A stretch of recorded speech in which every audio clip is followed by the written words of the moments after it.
Anu Pak. Baik, Assalamualaikum warahmatullahi wabarakatuh. Perkenalkan nama saya Bernas dengan NIM 230256005. Kali ini saya akan presentasi untuk memenuhi tugas mata kuliah mikrocontroller dan interface. Kita lanjut ke presentasi. Judul proses saya itu implementasi metode pulse width modulation atau PWM sebagai kendali lampu belajar secara otomatis berbasis Arduino. Kedua yaitu lampu merupakan sebuah piranti elektronik pada rumah dan meja belajar, yang mana lampu berfungsi untuk penerangan dalam suatu ruangan di dalam rumah atau di meja belajar, sehingga lampu mempunyai peran yang penting di dalam rumah dan di meja belajar setiap harinya. Pada umumnya pengaturan sistem kendali pada lampu masih dikendalikan secara manual, yang mana untuk menyalakan dan mematikan masih menggunakan teplar atau on off. Pada penelitian ini menggunakan metode pulse width modulation atau PWM, di mana merupakan suatu rangkaian alat teknik dalam mengatur atau mengontrol kerja suatu peralatan yang akan dikontrol dalam artinya. PWM adalah suatu teknik modulasi yang mengubah lebar pulse width dengan nilai frekuensi dan amplitude yang tetap.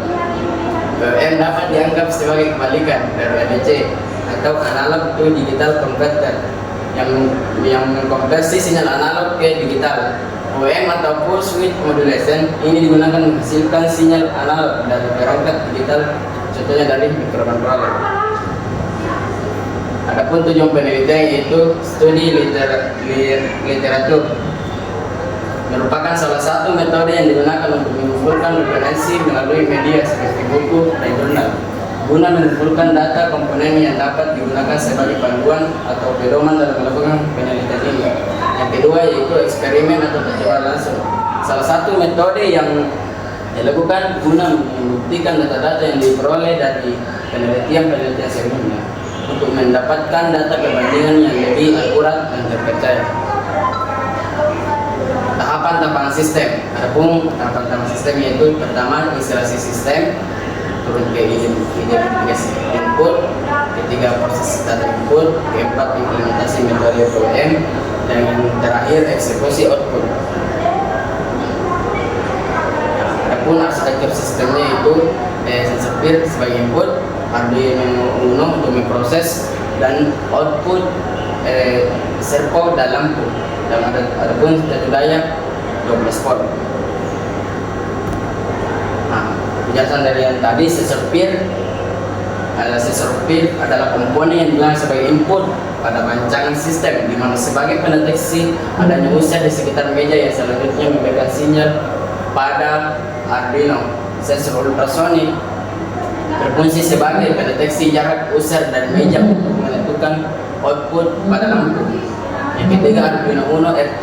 Pada Arduino Uno R3 pada sistem ini juga digunakan untuk menerima data input dari sensor peer dan ultrasonik yang akan mengirimkan hasil prosesnya ke lampu dan motor servo. Dan yang keempat yaitu motor servo digunakan sebagai output yang fungsinya sebagai alat penggerak untuk mengeluarkan dan menyimpan lampu dari lecci meja. Dan yang terakhir yaitu lampu digunakan sebagai output yang dapat menyala redup ataupun terang berdasarkan input yang diterima. Ya, adapun kesimpulan dari presentasi saya atau penelitian tersebut, sistem ini diuji dengan menerapkan 3 kondisi intensitas cahaya dengan sistem kerja jika sensor peer mendeteksi adanya manusia dan sensor ultrasonik mendeteksi jarak 150 cm, maka tegangan yang diberikan pada led sebesar 40%.